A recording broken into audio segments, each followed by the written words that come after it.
what said acid reflux. It wasn't that the food was going up, it was the muscles in the throat were having a hard time ever getting it down in the first place. He started doing some tests on my hand. I mean, he's a X-ray guy. That wasn't really his job. But he told me you need to get to a neuro ASAP. I don't want to scare you, but it could be ALS. And so we got our MRI the next day.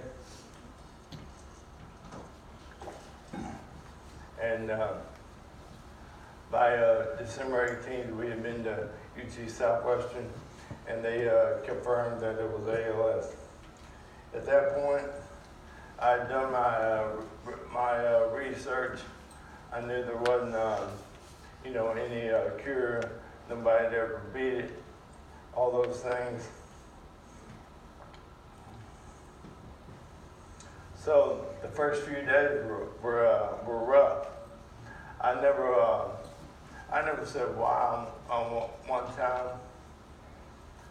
I did cry a lot, but it wasn't really because I was sad or saying why. It was, when you think about those things, you might miss out on as far as with your kids. Mm-hmm.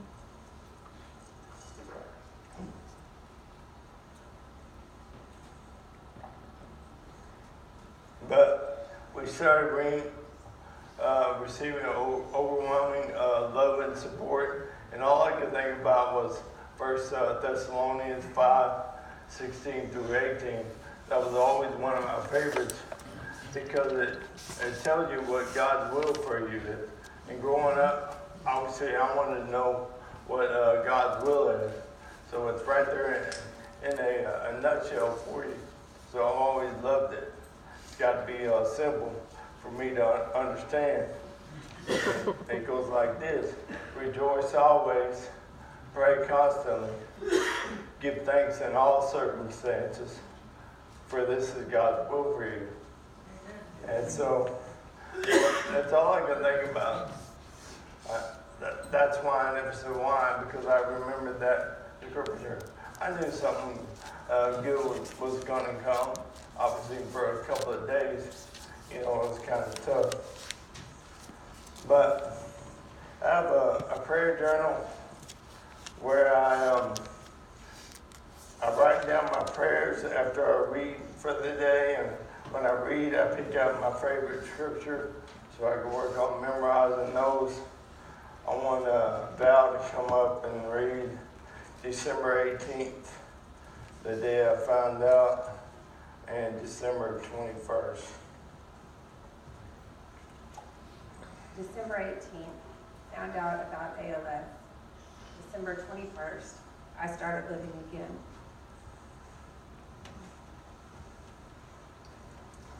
That was the best day ever.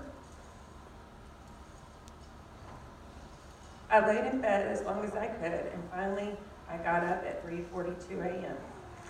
I couldn't wait to get in the Word.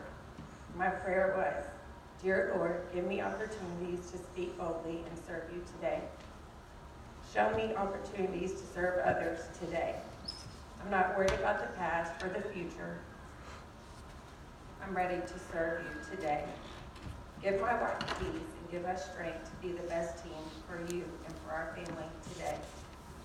Help me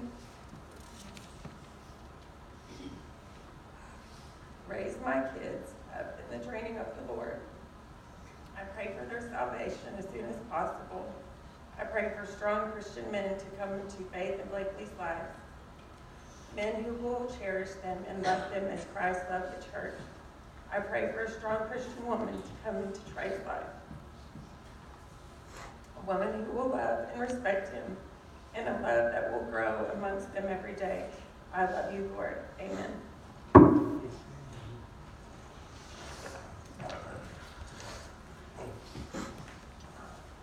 I'm going to have to use my love